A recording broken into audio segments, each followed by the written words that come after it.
Eh bien, salut à tous. Aujourd'hui, je vais vous parler, maintenant qu'on a parlé de l'aspect un petit peu physique de l'or, d'où il vient exactement.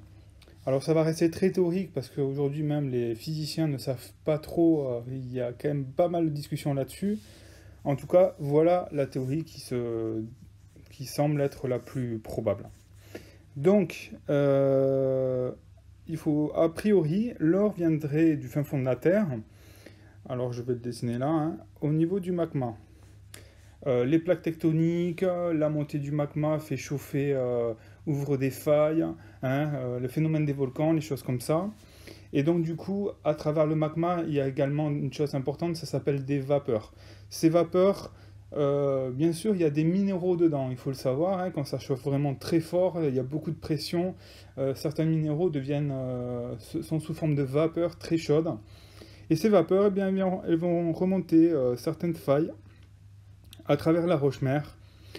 Et en se rapprochant de la surface de la Terre, et donc des températures beaucoup plus fraîches, va se solidifier d'un coup, et donc ça va... et l'or, en fait, à travers ces gaz, suit en fait un autre matériau qui est le silicium, qui, en se solidifiant avec d'autres minéraux, va donner du quartz. C'est pour ça que l'ensemble de ces vapeurs, ça passe par les interstices, ça se refroidit d'un coup, et donc du coup, ça fait qu'on a ce qu'on appelle des veines. Et on connaît bien sûr les fameuses veines de quartz qui sont aussi souvent accompagnées de veines d'or.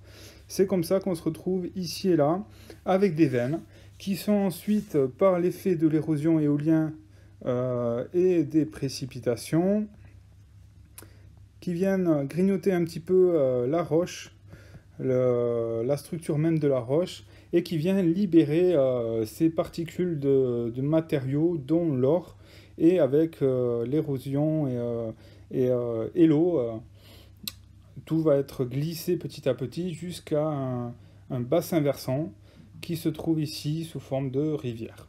Et donc du coup, nos paillettes se retrouvent dans nos rivières.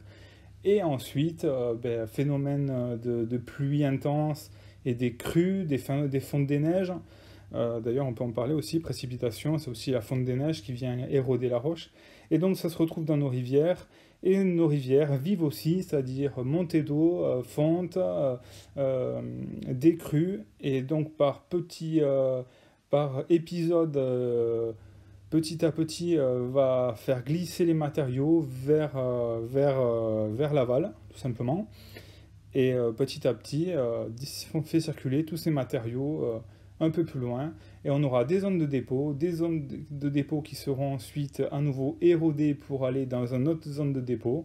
L'or va suivre tout ce chemin-là.